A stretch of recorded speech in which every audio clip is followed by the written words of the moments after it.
Yes, we hated Florida fans. Ooh. We did that. But Tennessee fans, Georgia fans, this is a different type of animal. And so I need to help you, Georgia fans, understand what it is that you're up against. Not on the field, no. but in the stands. That's the real enemy. So let's talk about that, plus a little breakdown of the game here on the Locked On Bulldogs podcast. You are Locked On Bulldogs, your daily podcast on the Georgia Bulldogs. Part of the Locked On Podcast Network, your team every day.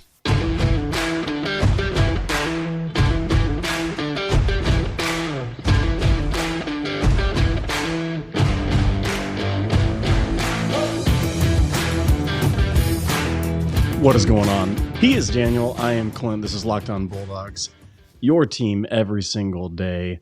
And we talking Tennessee because Daniel, it's here. 1 versus 2, ESPN Game Day. Which, by the way, if you're still watching, may God have mercy on your soul. What's happening in your life? You literally could not pay me enough money to listen to Pat McAfee WWE his way through sports commentary. You can't do it. It's not happening. No, it's not happening. Today we are going to talk about Tennessee fan because it is a new breed. Daniel, it's like when Bitcoin bro There we are.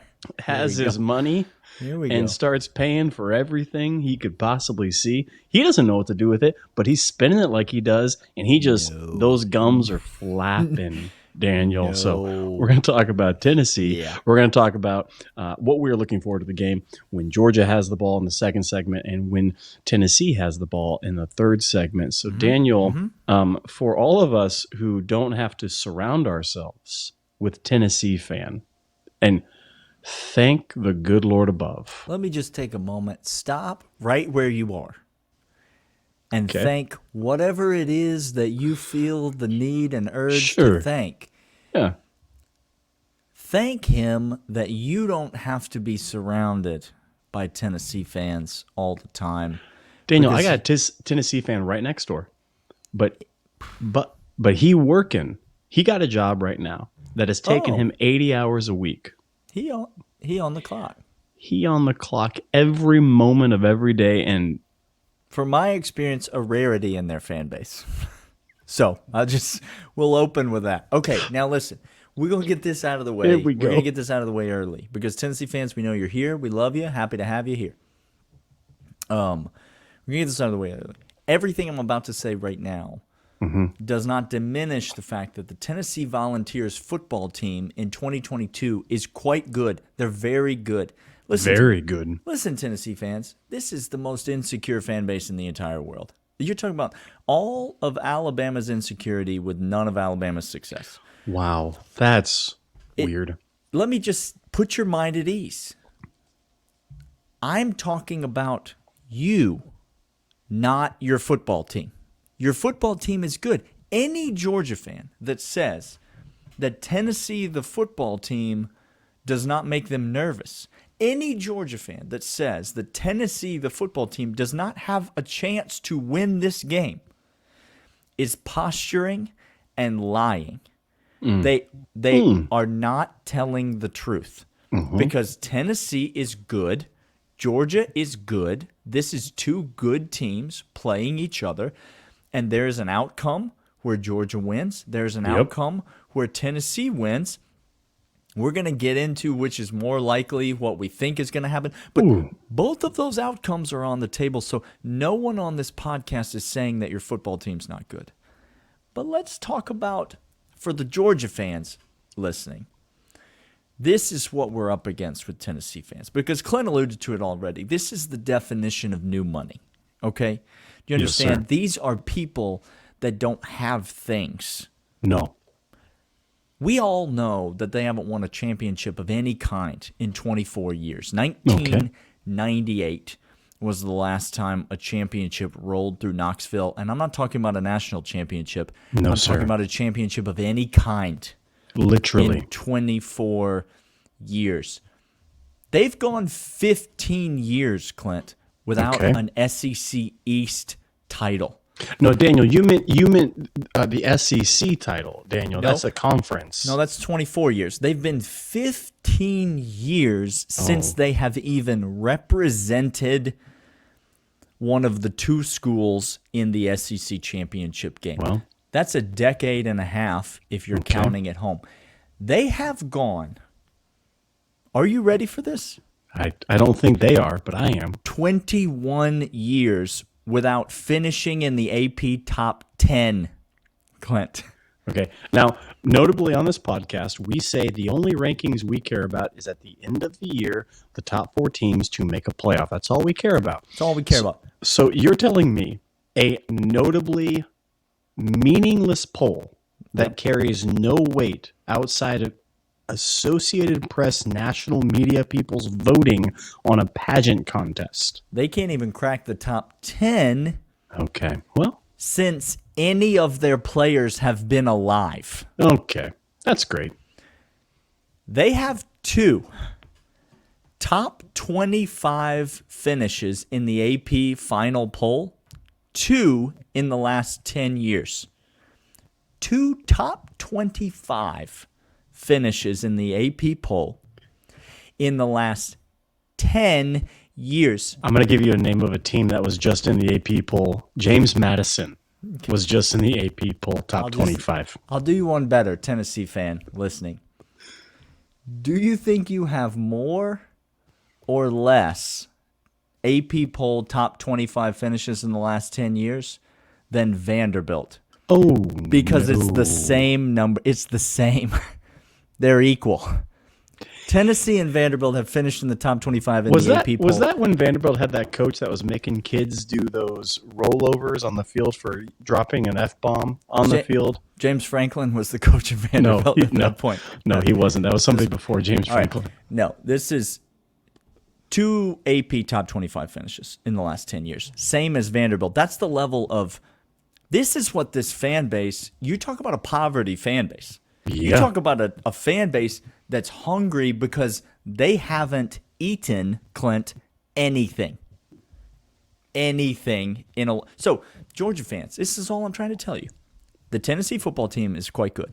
Yes. Yes, they are. But don't try to engage the Tennessee fans because they're not ready for an adult conversation. They're not ready to sit at the big kid table because all they want to do is just grab everything because they've never been invited to this party before. That's Tennessee. They're literally condiment throwing, top golf throwing fans. Okay, it's a mustard bottle. This is what they're known for. It's a bottle of mustard and a golf ball. They threw the goalposts in the river because they were walking out of the stadium with them with no plan, and just homeboy looks at other homeboy and is like, will these fit in your apartment? No. Will they fit in your apartment? No. Let's throw them in the let's just deposit them in the river because of the regular season game we won. And by the way, Tennessee fan, I know you're here. When you want to talk to me about your incredible win against Alabama, just remember it took missed field goals, turnovers, botched special teams play at home against probably the worst defensive Alabama you've seen in the last decade. Well, to be clear, this is the best Alabama team Nick Saban's ever had. I heard that in the preseason. Ever. He spent all year last year rebuilding. He rebuilt last year. We're going to come back after this and talk to you all about when Georgia has the football against Tennessee. But first, I'll let you know that this segment is brought to you by Nissan. I want to let you know about Nissan. They got some thrilling cars going on right now, Daniel. They do. They have Frontier, Armada, Pathfinder. They're all available.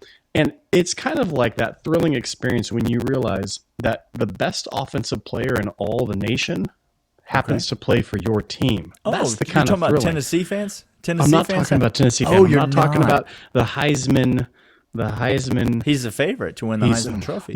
You know what? You keep that Heisman because I got Brock Bowers. Well, you can't take Bryce Young's Heisman Trophy away from him. You can't take Hendon Hooker's Heisman Trophy away from him. I don't want to. We'll take Brock Bowers, who's better at football. better at football. So this segment has been inspired by the thrilling new designs featured across Nissan new lineup of vehicles. Pursue what thrills you in the all-new Frontier Armada Pathfinder Day, available now at nissanusa.com. All right, Clint. So Yes, let's sir. get into the game on the field. Here we go. Okay. Let's start when Georgia has the ball. We're going to kind of give you a little bit. We're going to come back tomorrow. We're going to a little new schedule this week. Tomorrow we're going to give have a out new schedule. locks. We're giving out locks tomorrow. So we give out official predictions for the game tomorrow. We give it to you early. We got to check- get look. Lather is full early. We need to marinate in it for a little while. We might be back on Friday changing that official prediction. You don't know.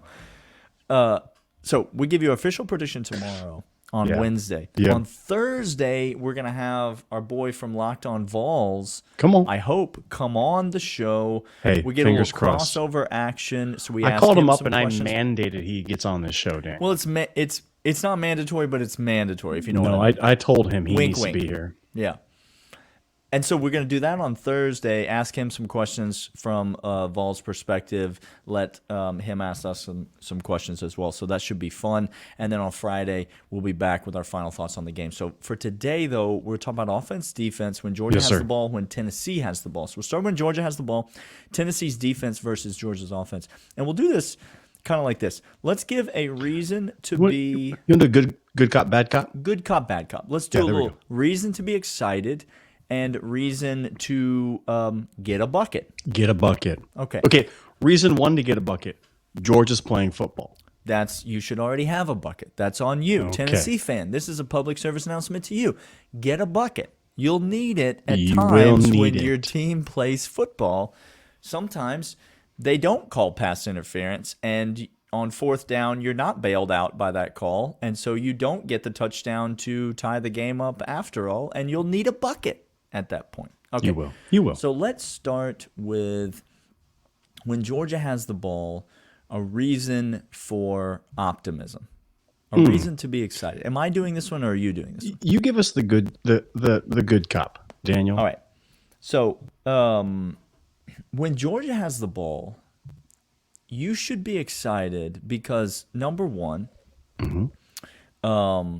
Stetson Bennett is among the most prolific and efficient passers going. in the entire SEC. And Tennessee fans, all you need to do is look at any stats. Literally, you pick it. You pick the stat. You pick any stats. Okay. And so this narrative that Stetson Bennett cannot win a shootout, you know who you are. This narrative that gosh. Stetson Bennett cannot participate in a shootout, I'm tired. I'm tired of it. I'm tired, Clint. I'm tired of this narrative. Okay? But that's not why you should be optimistic. You should be optimistic because nobody can touch Georgia in the fourth quarter. This is Kirby time. It's winning lockdown time. Yes, sir. It is the time when this offense puts games away. And so let me just say, Tennessee, if you hope to win this game, you had better run away and hide in the first three quarters of this game. Because if this game is close going into the fourth quarter, I'm just going to tell you right now, the Dogs are going to win this game. Because the offensive line is gelling at the perfect time. Clint, we've been waiting all year. It's Daniel. It We've has been happened. waiting all year Yes, for sir. this offensive line to start to come together. I know Tennessee's run defense has actually been quite good this Sure. year. And Tennessee, I'm not trying to disparage that at all. I think Georgia's going to be able to run the football a little bit. And I know for damn sure that Tennessee ain't going to do nothing to stop Brock Bowers and Darnell Washington. No, sir. And No, sir. Lord in heaven, if you can hear me, A.D. Mitchell, just for one time, for one time. Well, Daniel, is it my turn yet? Your turn. Okay. Let me parlay that little Bon Jovi hanging on a prayer. Let me tell you why to be nervous, Daniel. Yeah. I've got the bucket ready. The bucket's ready because we have no wide receivers. Ladd It's a tough McConkey- time. It's a tough time. A.D. Mitchell, injured. Don Blaylock coming back. Is he 100%? I don't know. Apparently had a back spasm. Apparently another injury pops up. Sure. Kyrus Jackson still rotating through. Hasn't cemented himself into that position. Meeks and Rosemary Jack Saint are still trying to find their groove. Jack Saint seemed to throw a little bit of it, but we don't have the bona fide Dylan Bell. A sixth. Dylan Bell. Showing us a little bit, but not enough. We got no. Now, I know we got Brock Bowers. I know we got Big O. I understand that. However, Ladd McConkey's only able and capable of picking screens for 12 yards. This is apparently all he can do nowadays. I don't know what happened. A.D. Mitchell is a game changer, and without him in there, our wide receiver room is depleted. And you mentioned it, the strength of this Tennessee defense, and they have played inspired the last couple of weeks, Daniel. I give them credit against the run. You should. They are flying around. I've been quite impressed. Those linebackers who I thought were trash, last couple of weeks are showing out and being stout in tackling, being stout against the run. Where you attack them is deep. Get behind them and picking them apart with reads that they cannot keep and manage in coverage because their pass rush isn't elite. It's good. It's not elite. They are very stout at containing. I'm not sure if where you want to attack is going mano-a-mano when their offense is clicking. If their offense is clicking, mano-a-mano in a run game without wide receivers making plays and Stetson Bennett overshooting 6'7" Big O. Give you concern there. And here's the second piece of concern. I don't know what's happening, and you could look at the stats of this. Turnovers are a weird stat. I know on defense you create turnovers. If you look at a team's turnover differential on defensive side, Georgia's defense generates turnovers. You can do that. But when the turnover bug, kind of like the injury bug, I don't know how to metric it for you or give you analysis besides protecting the football. We have turned the ball over, which has led very, very bad teams to keep games closer than they should. Ohio State's done the same thing, by the way, this year. Sure. When that happens, which Georgia has done and Stetson Bennett has done, not protecting the football and throwing fumbles, all of a sudden, if you get 2 turnovers against Tennessee and those generate to 2 touchdowns, that turnover differential is now point differential of 14. That is a huge swing. Those are the 2 concerns I have with offense. Our wide receivers being depleted and the turnover bug hitting Georgia this year at an unexpected rate. Ladd McConkey must catch a deep ball in this game. He has to get behind the defense because it's what he does, Daniel. He's capable. He's fast. Yes. The drops this year have been inexcusable, infuriating, because I trust Dylan Bell in the short game. I trust very much so. Marcus Rosemary, Jack Saint here and there. I trust Kyrus Jackson when he's utilized. And the fact of the matter is, Georgia doesn't need very much from their wide receivers to be explosive in the pass game. You must catch the one hitter down the sideline to keep everybody honest so that Brock and Big O can do what they do. You have to make them pay when you get behind them. And so you're absolutely right. We need A.D. Mitchell, 1, but we need Ladd McConkey to have a better performance than we have seen from him in this season so far. So those are valid concerns. Let's switch to the other side of the ball when Tennessee has the ball. The greatest offense that this world has ever seen. Since the forward pass has been invented, this offense is now giving palpable sweats, Daniel, to defensive coordinators. Oh, they can't. You know what those defensive they can't handle it, but the defensive coordinators need sweat block, and sweat block will take care of that for you.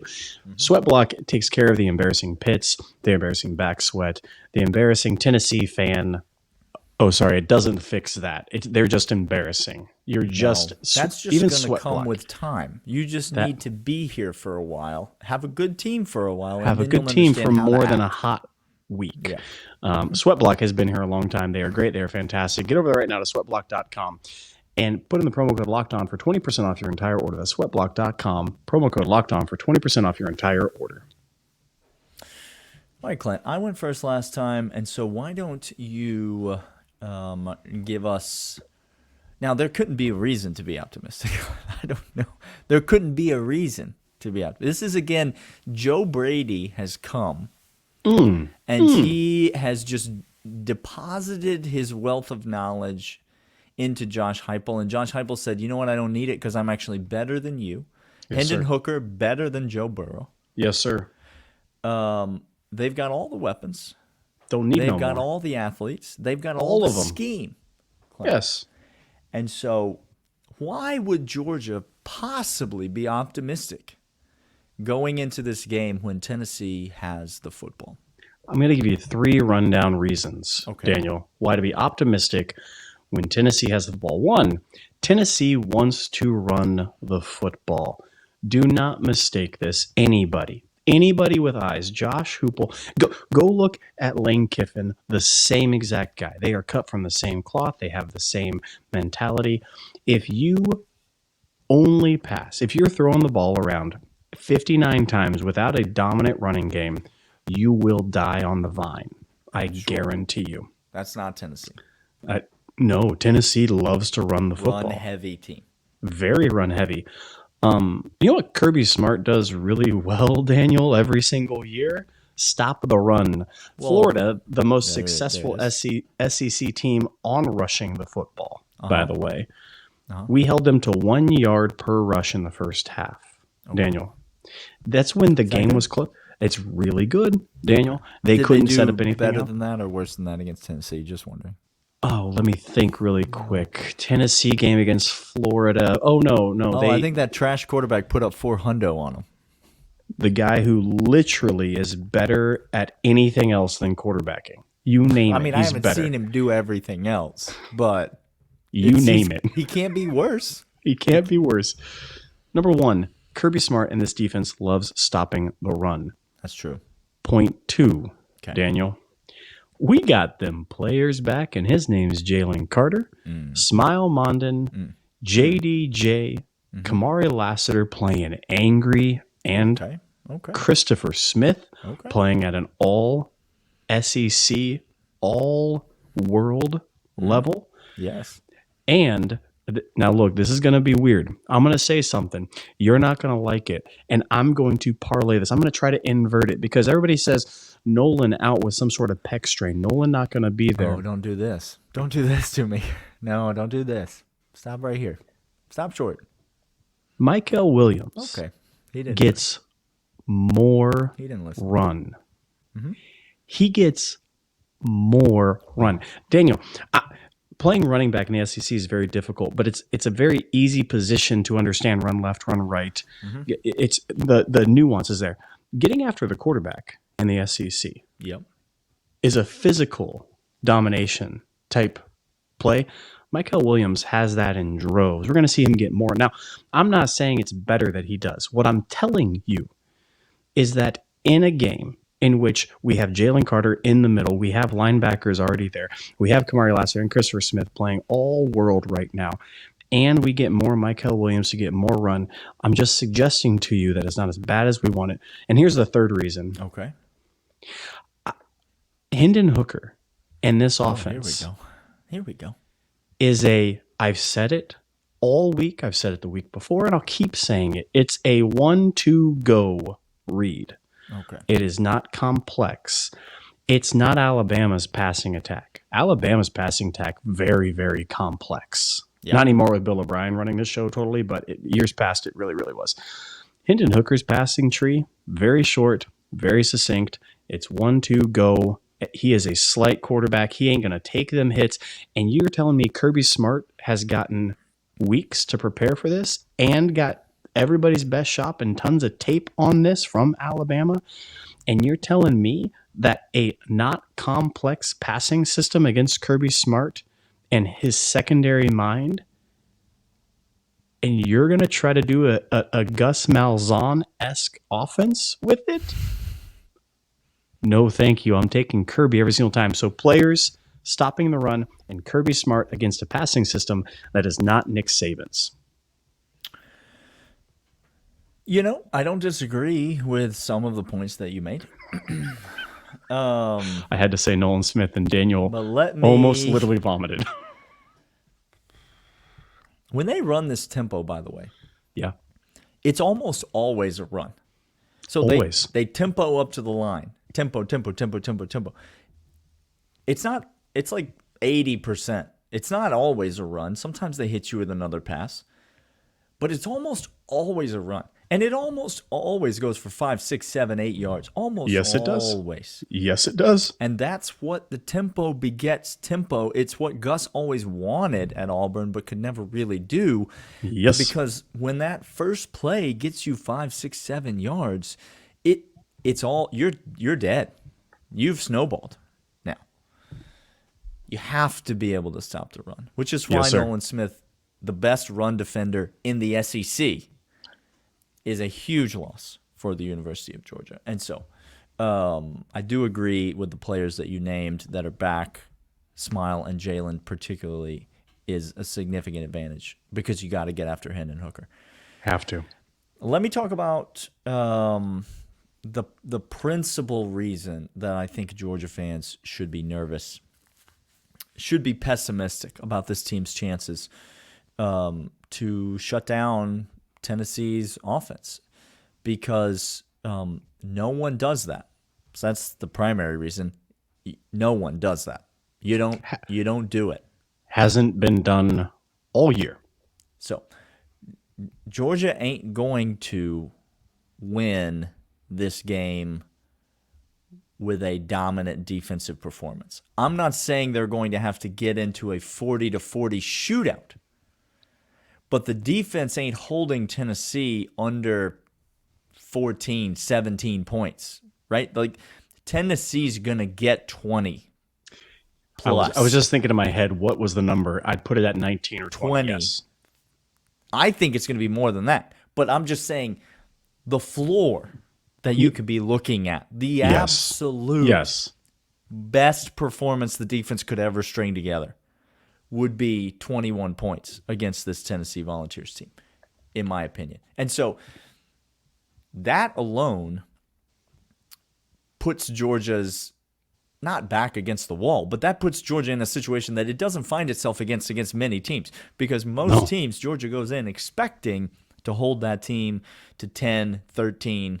Because we've been doing it all year long, 9 points per game. And when we don't, like against Florida, because there's a huge coverage bust and they get a long touchdown. Wasn't a coverage bust. I'm not going to fight you on this. Keep going.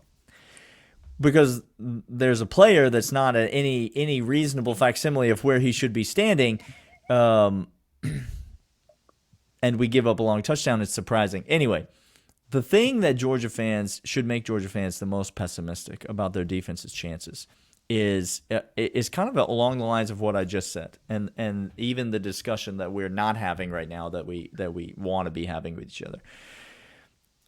There's a rhetoric going around about Tennessee's offense, Clint, that Josh Heupel, who is as close as college football has to an offensive genius. Okay? You all thought it was Lincoln. Good Lord. It's Josh not. Heupel could coach Lincoln Riley in and out of a bucket 10 times before Lincoln Riley had any idea what was happening. Correct. Josh Heupel's been chopping cilantro since before Lincoln Riley knew what a taco was. You understand? He what I'm has trying to no say? idea. Josh has been doing this for decades. Okay, so there's this rhetoric going around that Josh Heupel, who legitimately is a fantastic offensive mind, schemes all these coverage busts, right? That there's this elite scheme and this sort of like shenanigans that he runs at the line of scrimmage, right? Like, and it's people like Gary Danielson who, Lord in heaven, listeners, just mute it. You don't have to listen to him. You know that, right? You have the ability to control it. You don't have to listen to him. But people like Gary Danielson perpetuate because he makes this huge deal because the wide receivers switch places and like, oh my gosh, look at what they're doing. Tennessee does get some busts. They do benefit from some coverage busts. And I will give Josh Heupel credit for some of those coverage busts because he does do some things that make it difficult on a team. But when you go back and you watch Tennessee play football, and I think Tennessee fans will agree with this, a lot of the things that get diagnosed as coverage busts are not coverage busts. No, sir. It's just a safety who is running 15 yards behind a wide receiver, not because he was out of position, but because he just got torched, like beaten so badly that it should be a felony. Tennessee destroys safeties. They take their best athletes and they get them one-on-one with a safety, and then they make the safety wish that they had never played football in their entire life. And it's not a coverage bust. Nope. It is one athlete being a lot better than another athlete. And Hyatt's really good at running straight, y'all. he's very fast. He's very fast. Okay. I love our safeties. I think our safeties are a weapon on our team. I think Christopher Smith is among our best defensive players. If you sense a comma coming. I think Malachi Starks is probably the most talented safety that Georgia has had in a long, long, long time. Mm-hmm. But Clint, neither of them are the fastest knife in the drawer. No. Neither of them are the freak, elite, athletic guy that some of these Tennessee wide receivers are. And so the importance of being not only in position, but getting appropriate help and giving up a lesser play to not give up the monster play. The importance of that for Georgia is through the roof in this game, and Tennessee just feasts. We have great safeties, but they feast on safeties. It's not coverage busts. It's just people getting burned. And so as good as Kirby might be at scheming, and to your point from earlier, I trust Kirby over any mind. Okay? I trusted him over Lincoln Riley, and he got torched in the first half of that game. And then what happened, Clint? And then what had happened? So I trust Kirby over any offensive mind in the game. I do.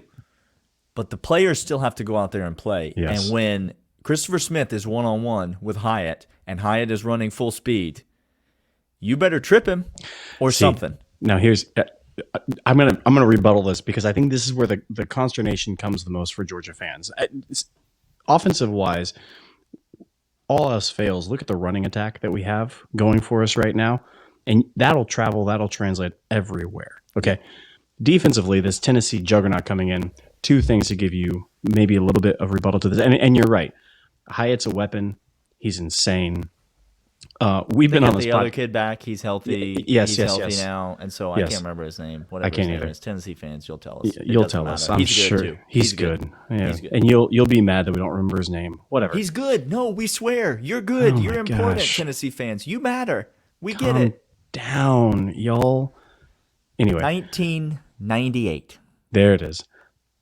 We've been on this podcast before talking about imploring Lewis Seen, imploring Richard LeCount to be deep as the deepest. You better get a back pedal going before the snap even starts. Before the snap even starts. Okay, point one. Point two, have you noticed something about UGA the last couple weeks on defense, Daniel? That's been really impressive on the play selection and the play calling scheme that's been happening a great deal more because, admittedly, we do not have the same defensive line or edge guys that we did last year. We've admitted this. There's been an increased pressure rate because of blitzing coming, Daniel. You know, it's a really good solution to the 3-step, 4-step, 50-yard bomb that takes some time to develop. Jalen Carter planting 2 guards in the lap of Hendon Hooker and watching Smile Mondon and JDJ and Ryan Davis and Trez Marshall come down the A-gaps. It's the number one key to the game. It's the number one key to the game. The defensive line's ability to get pressure straight up the middle. It's not from the edge because Hendon Hooker will beat that. He will step up. He will run. He will make it happen. He will make a play. It's Bear Alexander. Lines, it's Walthor. It's Jalen Carter. It's A-gap blitzing linebackers. That's the number one key to the game for Georgia. They will be able to stop the run of Tennessee. Yes. They will not be able to hold up in coverage against Tennessee. Those two things I'm confident of. I'm confident that Georgia's secondary cannot hold up indefinitely in coverage against Tennessee. And I'm confident that Georgia can, for the most part, slow down the Tennessee running game. And so it all comes down to, do you make Hendon Hooker uncomfortable? Or do you let him stand back there and find the guys? Because I'm telling you, it's a matchup nightmare. And Tennessee's going to find them the whole game. This has been Locked On Bulldogs, your team every single day. Come back tomorrow. We give out locks as well as official score predictions for this game. We will see you guys then. See ya.